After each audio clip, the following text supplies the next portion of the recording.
Alors ce matin, nous sommes à Ondres, chez Gérard, notre boulanger du Foirail, qui ne vient que le samedi.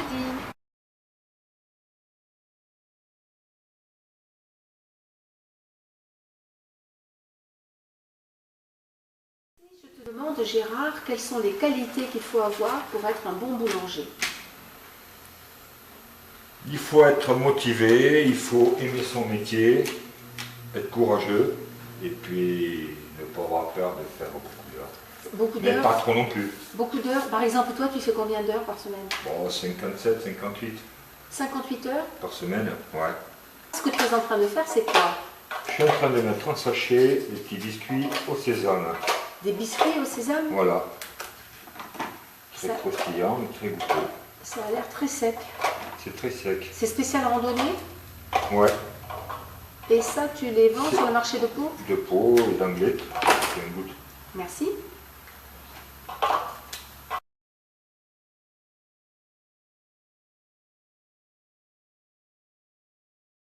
Amusant.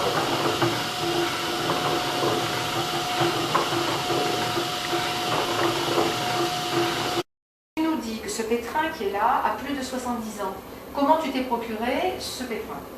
Eh bien, je l'ai acheté quand j'ai racheté l'affaire d'un ancien boulanger qui avait décidé d'abandonner le métier.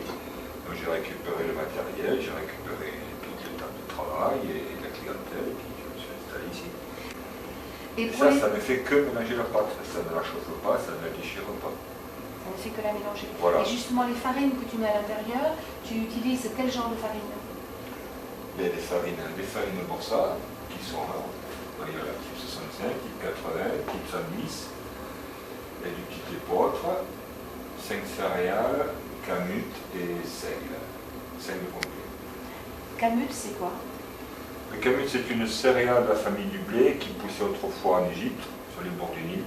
Ouais. Et suivant, il y a une légende, enfin, je ne sais pas si c'est une légende ou si c'est vraiment une vraie histoire, ça serait des aviateurs américains qui auraient retrouvé des graines dans les tombeaux et qui auraient fait pousser ça aux USA, puis après au Canada. Et du Canada, c'est venu juste Du chez nous? Canada, les Canadiens ils le font en bio et ils livrent exclusivement sur l'Europe. Donc le camut que je reçois, ou Corozan, ça s'appelle, de son prénom, vient du Canada.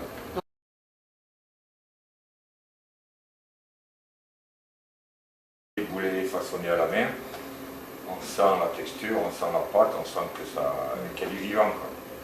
Alors justement, quand tu parles de vivant, dans ta farine, il y a autre chose que de la farine, de l'eau, il y a autre chose. Ben, il y a le levain. Voilà. Et le levain, c'est ce qui fait lever la pâte. Et du moment où vous faites un levain naturel avec de farine et d'eau, que vous respectez les temps de fermentation, vous sortez un pain très digeste, un pain qui gonfle bien, qui met beaucoup plus de temps à lever. Et vous sortez un pain magnifique et de très bonne qualité, et qui peut se tenir 5-6 jours sans sécher, quoi. Le levain qui a été fabriqué hier soir, je l'ai gardé pour ce soir, et je vais calculer le poids de levain que j'ai besoin pour mes fournes de demain. Je vais le raviver, je vais rajouter de l'eau, de la farine, et le matin il sera prêt pour travailler. Et je la garde toujours un petit peu pour le lendemain, et de semaine à semaine, et d'année en année. Donc l'origine de ce levain, il a plusieurs dizaines d'années. Ah ben oui, parce que quand j'ai repris cette affaire, l'ancien boulanger m'a donné une boule de pain, fait une boule de levain, et j'ai démarré avec ça. Et je l'ai toujours nourri.